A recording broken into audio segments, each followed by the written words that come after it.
The Central Valley of Mexico was in chaos at the dawn of the second millennium.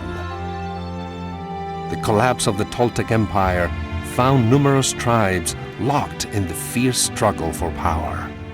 Among them, a small nation of Aztecs who were very late arrivals to the valley, migrating south around 1250 AD.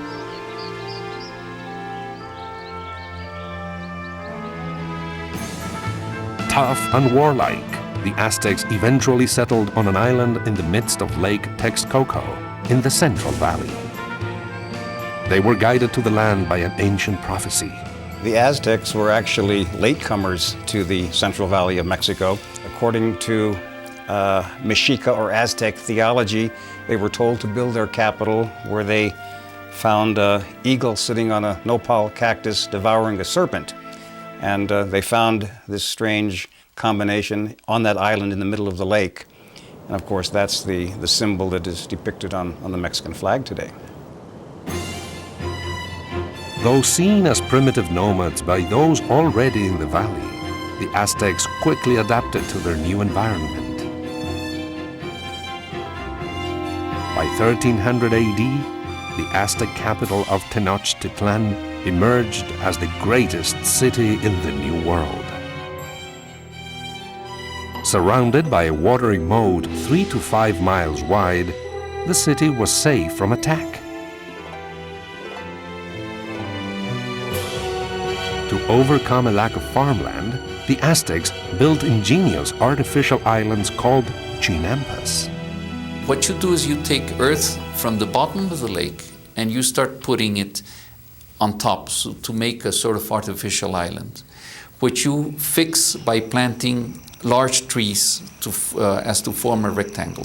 Once you are above the level of the water, you have a very stable environment, very humid, and you can grow up to 3 crops a year, and you get a high productivity.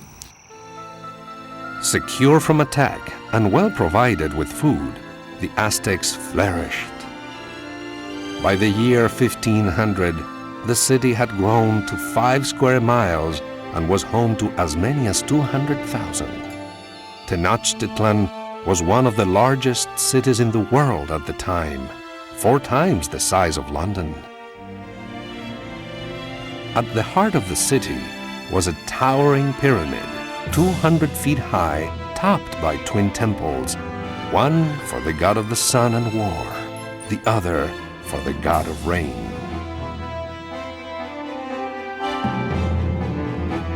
Around the temple plaza were the dwellings of the emperor, nobility, and priests.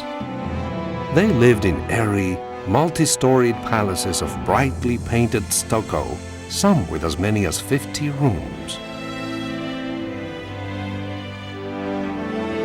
The power of the Aztec Empire soon spread far beyond the walls of Tenochtitlan. The fierce legions of the Mexica, as the Aztecs called themselves, conquered most of central and southern Mexico. From the southern jungles of the Yucatan to the northern deserts, Aztec influence stretched over 100,000 square miles and controlled up to 15 million people. By 1428, they owned the Valley of Mexico. And then they start expanding out of the Valley of Mexico. Their first expansion is into the Valley of Morelos, Cuernavaca. And they conquer Morelos and Guerrero to the south. They get cotton and they get gold, which is what those produced. Then they go to Veracruz. Then they start going to Oaxaca. Tribute from subject tribes poured in, filling the empire's coffers and crowding the city's great market. Every day there are all kinds of merchandise from all the provinces. Jewels of gold and silver, precious stones, many colored feathers, slaves who reside and waiting, maize, beans, cocoa, peppers, onions, and 1,000 kinds of green stuff. Bernal Diaz.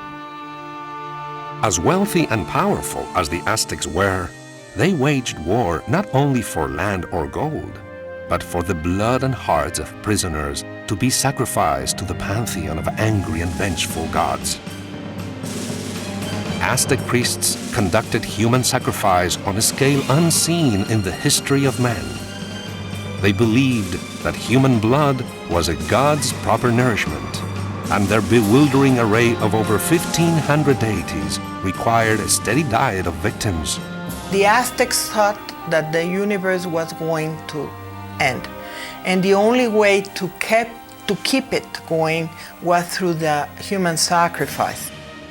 The main reason was a religious belief that if you didn't sacrifice people, the world would finish, will end. Children were sacrificed to the rain god, their tears ensuring a bountiful sky. Priests, their hair matted with blood, wearing the flayed human skins of victims, celebrated the god of spring. Using obsidian knives, the priests ripped out still beating hearts as gifts to the hungry gods.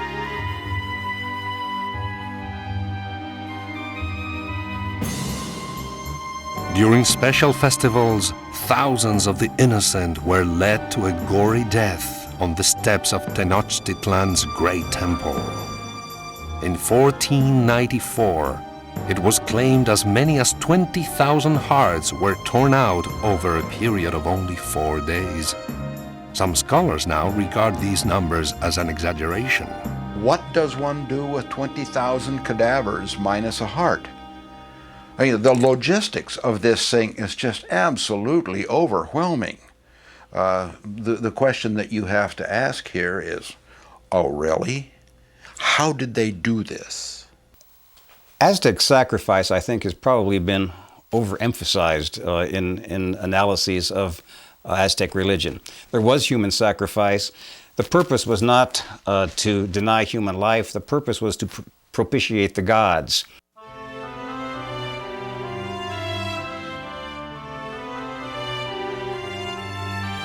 At the center of the Aztec world was the king, Moctezuma. Revered like a god, Moctezuma had 3,000 servants and over 1,000 wives and concubines. It was forbidden, punishable by death, to look at his face, touch him, or turn one's back on him. Every aspect of Moctezuma's life was attended to with great ceremony. When he began his meals, they placed in front of him a sort of wooden screen richly decorated with gold so that no one could see him eat. Bernal Diaz. As head of the Aztec royal family, Moctezuma was all-powerful, but he was also troubled. He believed and feared an ancient prophecy which foretold the return of a white god named Quetzalcoatl that long ago had come and gone. When he left, he promised that he would return someday. And interestingly enough, his physical characteristics were a fair-complected man with a beard. And this would later prove of certain significance in the conquest of Mexico. In 1519, the omens gave way to reality as word came from the coast of floating temples upon the sea. Moctezuma was struck with trepidation when he heard the descriptions of the men who sailed in these ships. Our Lord and King, it is true that strange people have come to the shores of the Great Sea. They have light skin, much lighter than ours. The Crónica Mexicana.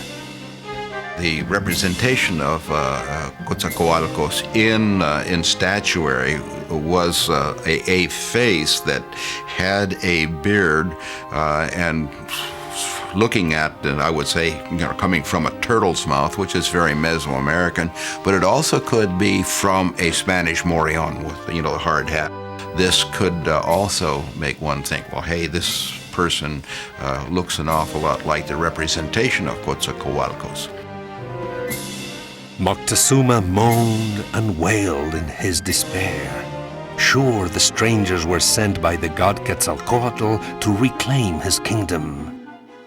Rather than fight, Moctezuma sent emissaries to greet the white-skinned gods from the east and beg them to go away. But the newcomers weren't gods at all, just a few hundred Spaniards. But they were led by Hernan Cortes, a man destined to become the greatest of the conquistadors.